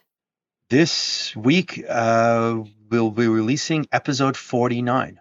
So wow, it's been a year and a bit. Was this like you woke up one day and you're like, I need to talk to more creatives. I want to explore this. Or was it also like a bubbling in your soul that you're finally like, okay, I'm ready to do it? Or was it like just, oh, I need to do this? No, for 3 years I thought about it. And then finally I'm going to do it. And I had a friend, we're going to do it together. And like for a year, we talked about doing it together. And we couldn't even schedule a time where we get the two of us together, let alone a third person. Exactly. And finally I said, all right, forget it. I'm doing this myself. I love you. I'm doing it on my own. And so finally I started. I mean, I could have started 3 years ago, but it is what it is. It came at its time. And, the impact will be, I don't know what the impact will be. Tell me about it. But I know I've heard from some creatives that say that it's fascinating. And every episode they take away a little gem, a little insight. So, as long as I'm impacting one person. Do you feel like it's fulfilling something in you to do the podcast? Like, do you feel lit up by having conversations with other creatives? Absolutely. I'm an extrovert in that regard. When I leave home and I go on a trip and I'm like all out there and excited and yeah, so I say I'm doing this for myself. That's what I say. I feel like it has to be for yourself if you want it to work. Yep. Because Yep.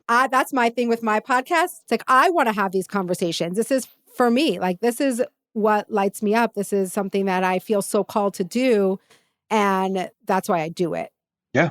And so if people are listening or not listening, or, you know, everything's digital is not going away. Everything digital is going to last. So at some Yeah. point, someone's going to find it, in years from now, some young girl in high school is going to find one episode that you talk about something and it's going to really talk Means to a her and lot have to a her. major impact. Yeah. And you may or may not ever know about that, but it's out there. Yeah. Correct. Do you think that there's a lack of, I'm not trying to come from a negative space. It's just, do you think there's a lack of creative expression in our schools? Like making space for people who are more creative, for people who work with tactile expression. Do you think that's sufficiently Sufficient? No, there's no such thing as sufficient. It's never enough. It's never enough. right? Is it happening at all? I don't know. I mean, there's one school that invites me back every single year to create art with their fourth graders, and it's amazing. We do something and we make everyone makes something that they take home, and then we do something all together. But that's the only school that's done that. I've gone to many schools and we do one, and that's it. And some schools have Move an on. art teacher. Um, it's not about take home a piece. It's about the gift of creativity. About giving kids space to create. To create, yeah, exactly. I don't think we're there yet. I really don't. And real art it's not formulaic. You're not going to, for an art teacher like has to be so organized and so, left brain or whatever it is, right brain, the other side, they have to be so organized and everyone's name on everything and everything. I'd be a horrible art teacher because just everything would be everywhere. And that doesn't work for a school. So schools need their boxes, structure, but there's always room for more. There's always room for more. And hey, I'm happy to come out to any local school to share more. But things are changing, and there's a lot more female creatives out there today than male creatives. A lot more female painters and so on. I think we're in a golden age of Jewish art. I really do. There's so much expression. There's so many people. There's so much to say, and I'm just happy to be part of it. Yeah, I think there's a formula to having a school, and obviously there needs to be structure. I do wish I saw more space for kids to have that free expression of like, nothing's right or wrong, and have different methods of expression. Like, there's so many ways to be creative. And I think just giving kids permission to think about it and to understand it, and to, if they feel it bubbling up in them, to know how to tap into it. Because I think a lot of times we dismiss it, or we don't know what that is, or it doesn't fit into the curriculum, or there's no time for it, right? Like, also, there's not a lot of time for kids to express themselves if they're in front of a screen, if they're always being entertained. Like, that's why boredom is so important for a healthy developing child. Is you got to give them space to be bored, because then that's where the creativity comes out. Listen, if the schools don't do it, it's the parents' responsibility to Exactly. It has to be at home. To find, and it could be a drawing set, it could be, watercolors, it could be spray paint, it could be. I remember you talking about this. I remember there was a place called the Adventure Playground somewhere in Melbourne, and there was like pallets, and there were hammers and nails, and kids could build their own. You could just build forts, and then at the end of the day of the week, a structural engineer, whatever, would come and shore it up. But that thing that you built would stay there, and then someone else would build something on top, and it was this place where you could just create. It was just you could just create, and there were rules to keep people safe, but there were no rules. You wanted to tunnel over here, and you wanted to, and just that awareness that you have the ability to create anything, that there's nothing, it's not color in the lines. And that's what what I enjoy, is that there are no rules. There are no rules. I'm not following anyone's path. I'm not doing anything because I have to. It's fresh powder kind of thing. And I get to explore and express where I think, I should be going. Yeah. Do you find in your children that creative spark? Do you see Yeah. them expressing their creativity? Do you find similarities to your creativity, or they're completely different? They're completely different. One of them is an incredible salesperson. Getting people to put on tefillin is his biggest passion. It's like that's his creativity. Getting people Yeah. to put on tefillin. Another one's a chef. Another one is into sewing. Another one is, they're all just creating in their own ways. So, and there's Mhm. no rules. I don't have any. As little kids, I told them you can look but you can't touch. Now at this age, Todd, can I use a spray can? Like sure. My daughter, she's Mhm. like, oh, like I did this, and like I took a spray can and she's like, what? She's like, oh yeah, no, we have spray cans lying around. We can just take it. We can Right. use it. We can have a Cricut. She can use it. We can so they know that there's all these tools available, and it's a matter of them finding their expression, what they want to say, how they want to say it. Do you find yourself similar to your mother as like no expectation? Like what kind of father are you in Yeah, the sense yeah, of yeah. I'm very an open parent. Very try to give them as much freedom as I possibly can within boundaries. within reason? But yeah, I don't have any expectations. I mean, some of them are getting older, and we'll see where they choose to, devote themselves in their lives. That's another whole conversation over there. But yeah, and if they all grow up and nobody wants to have anything to do with art, that's fine too. It's not this expectation that I have that you have to follow me. I wouldn't want any one of them to follow me exactly. If they choose art, then that better be their own art. It's not just a Mhm.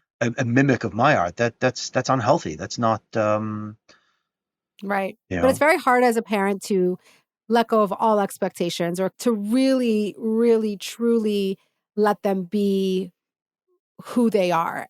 That's been my journey because that's what's been asked of me with my family. Like it's a constant work of like shedding those layers of what I thought it would be like and what they're gonna be passionate about. And that's also included in their relationship with Hashem and the relationship with Yiddishkeit and Judaism. Like I find that I have to let go more and more and more and more. And it's not easy because I feel as parents, we naturally have a desire and a hope for what our children are how they're gonna walk through this world. And as I get older and mature and my life unfolds, I realize how much that's not my job. That is not actually what it means to be a parent. Did you have like a journey through that, or it came more naturally to you to just let them be? Or do you find yourself getting stuck sometimes in like, oh, that's actually an expectation maybe I should let go of? I do have an expectation. My expectation is that they should lead meaningful lives. Yeah. If I have a child who's 45 and playing video games in the basement, I'm gonna have a Yeah. problem with that. But Um, could you control it? no, You might no, have I a problem can't. with it, but it's not, I mean, Right, you might right. not be able to do anything about it. Well, you're talking about expectations. Yes, I Yeah. do have expectations. I want them to spread their wings and go.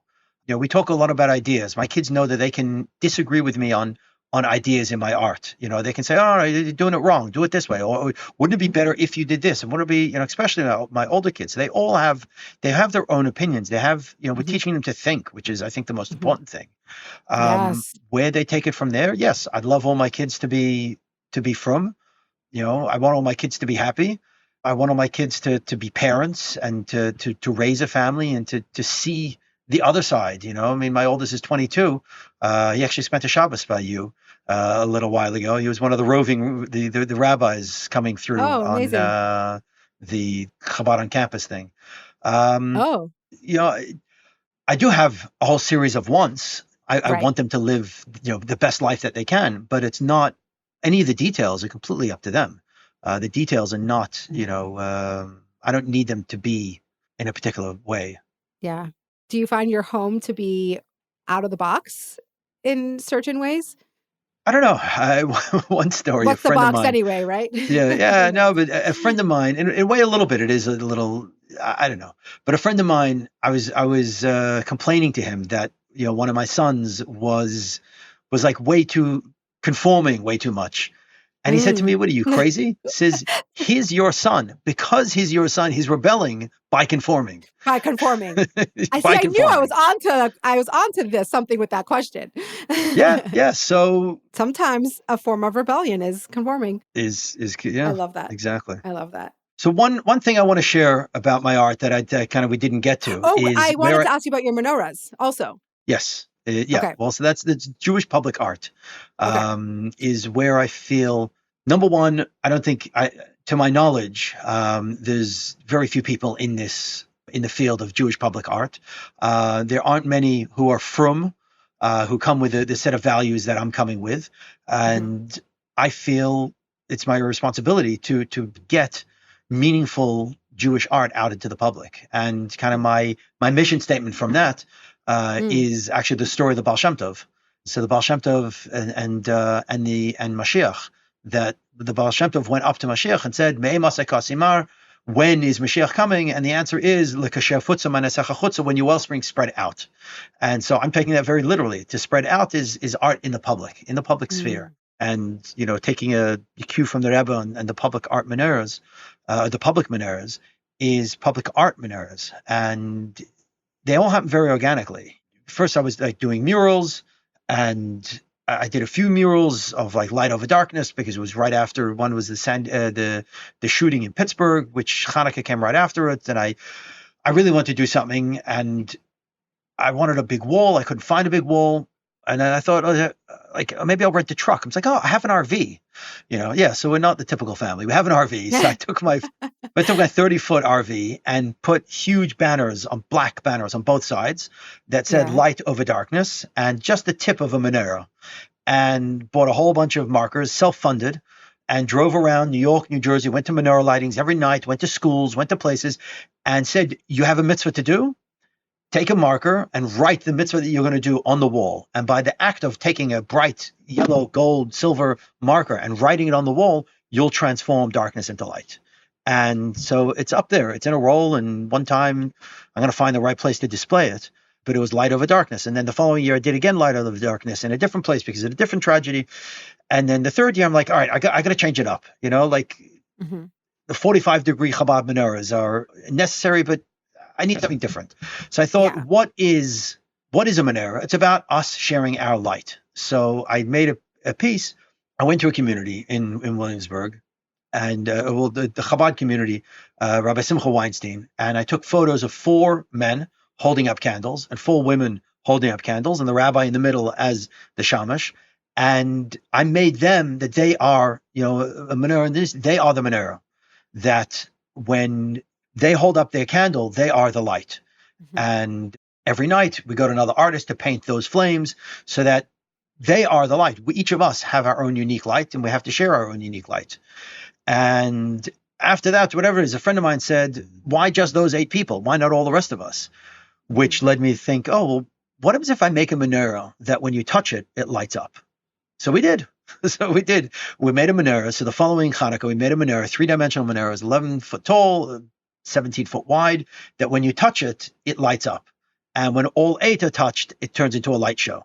And again, being as optimistic as I am and completely devoid of reality, I thought every night we could set it up in another Chabad house, another spot. We're on Fifth Avenue in Manhattan.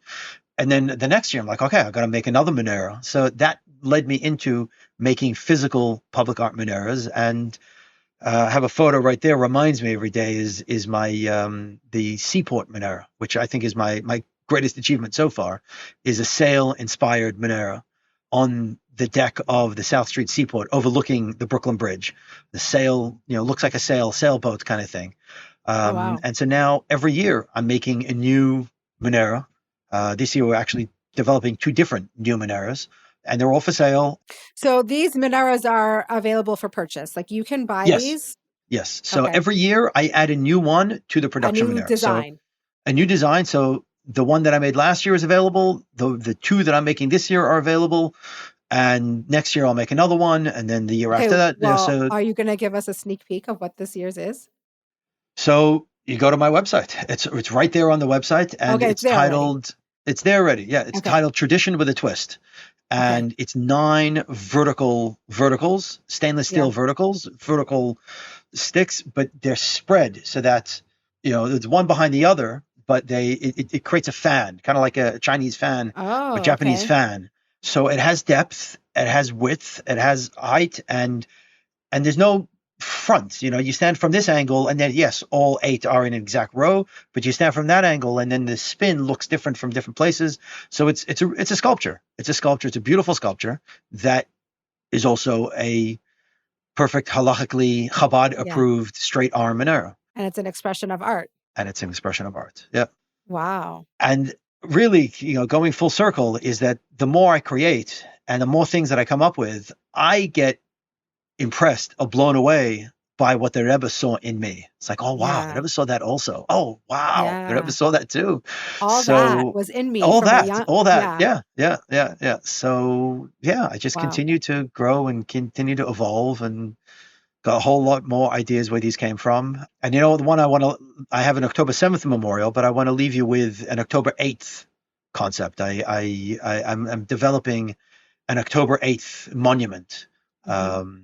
And it's about resilience, and it's a figure of 8, but it's a double figure of 8. So the body and the soul, and that Wow, that sounds we've been hit, amazing. we've been crushed, but the light, and I want to put it on top of a Roman column. The Roman that was still, in Gullus Edom, was still affected by, we're within Western Mhm. society, but yet we stand above it. So those Yeah. two, and Oh, I can't wait yeah, to see that. a lot more where that came from.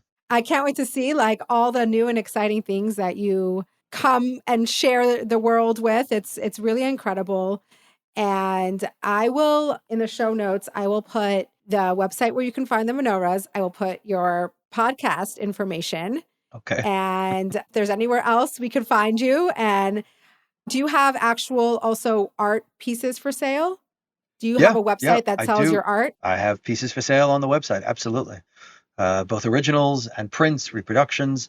And I do a lot of the hands-on events, a lot of Yeah. different, interactive events, as you Right. know. Booking you for events, correct. Yes. So yeah, there's a lot going on.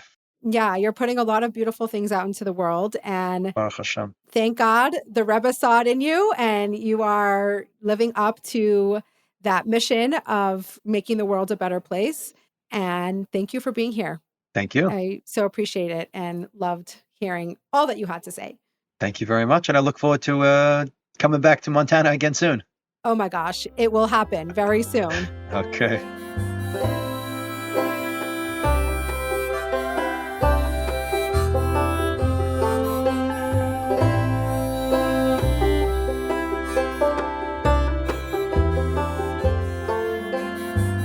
Okay. I hope you all enjoyed listening to that episode.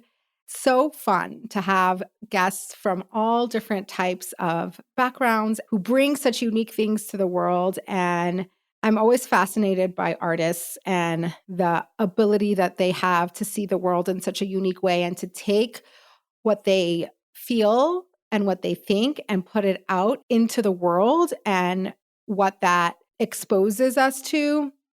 I really have a lot of respect for that. And I think we're all artists in our own way. I really believe that. I think all of us come down here into this world and create something.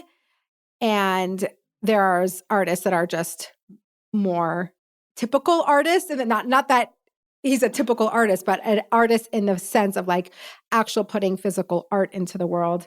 And I'm so in awe of real artists and creatives. So it was a really fun conversation to have and to learn more about being an artist and what that's like. It's not an easy thing to be an artist. Anyway, like I mentioned in the intro, we are very much in the holiday spirit. We are in a season of holidays, and this season is particularly intense because we go from holiday to Shabbos for about a month straight. Holiday Shabbos, holiday Shabbos, holiday Shabbos. So there's very few days that are like just regular days. This happens to be one of them, one of the two maybe. And I'm happy to be here talking to you on one of those days. We have been experimenting with this new kind of way that I want to interact with you guys, which is with the voice notes.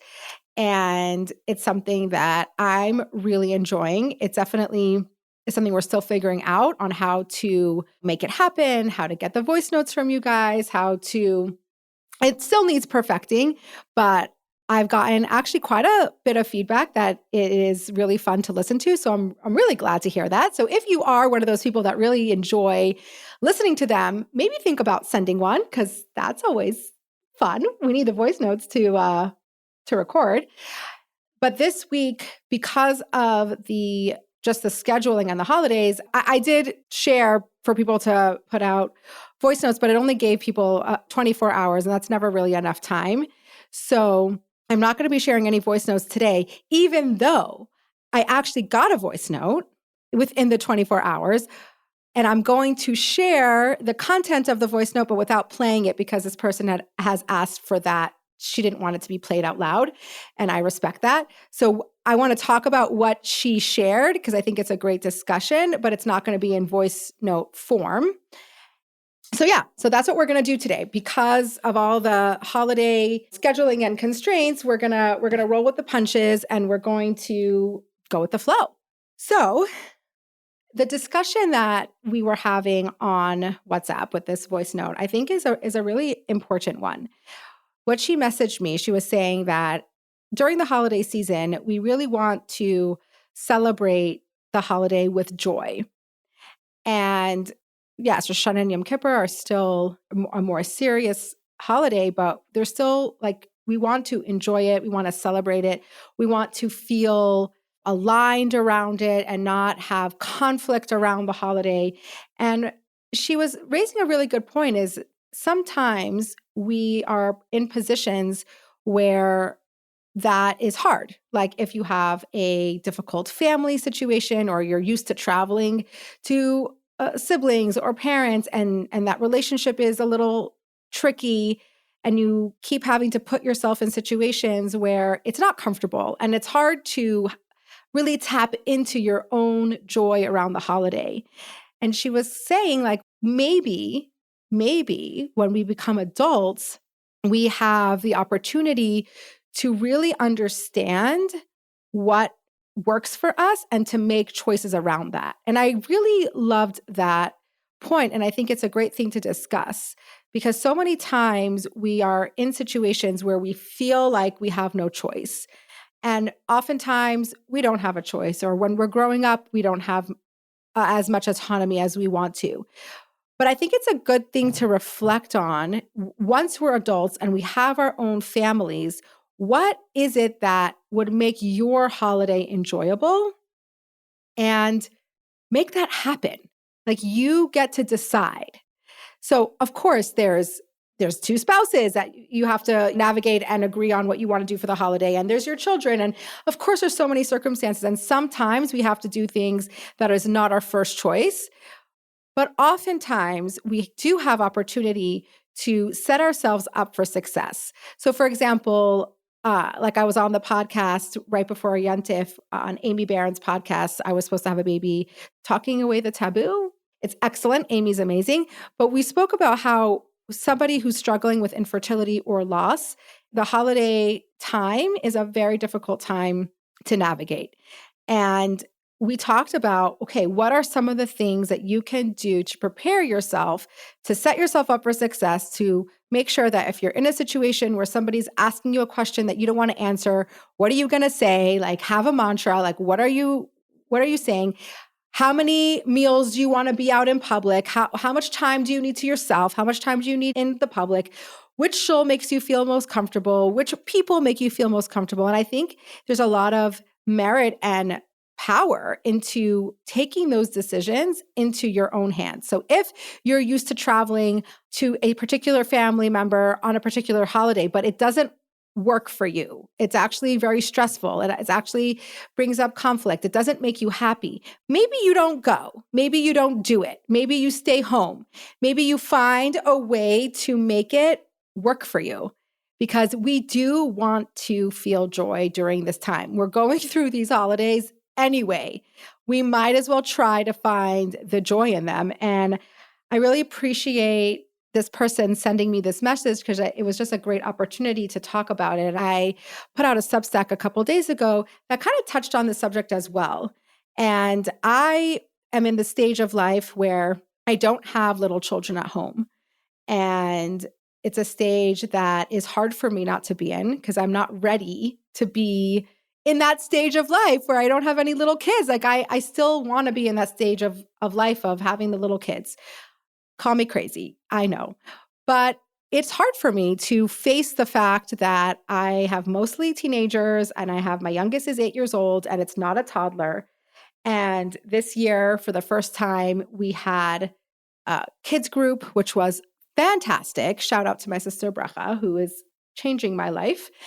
And it's a different situation for me. I'm used to, in the holidays, being so busy with providing for the community, food, meals, prepping, cooking, and then also taking care of my family, where there's very little time to focus on my own relationship and my own service of Hashem and my own way that I want to connect during the holidays. It's always taken a back burner. And this year, I put a little intention around noticing that I'm at a different stage this year. I'm actually going to be able to be in shul more than I'm used to. What does that feel like? It's kind of uncomfortable. I don't even know what am I supposed to do? And then I get so overwhelmed because I want to say Tehillim, and then I want to daven, and then I want to listen. And all of a sudden I'm like trying to do all these things at once, which means I'm doing everything but nothing at the same time.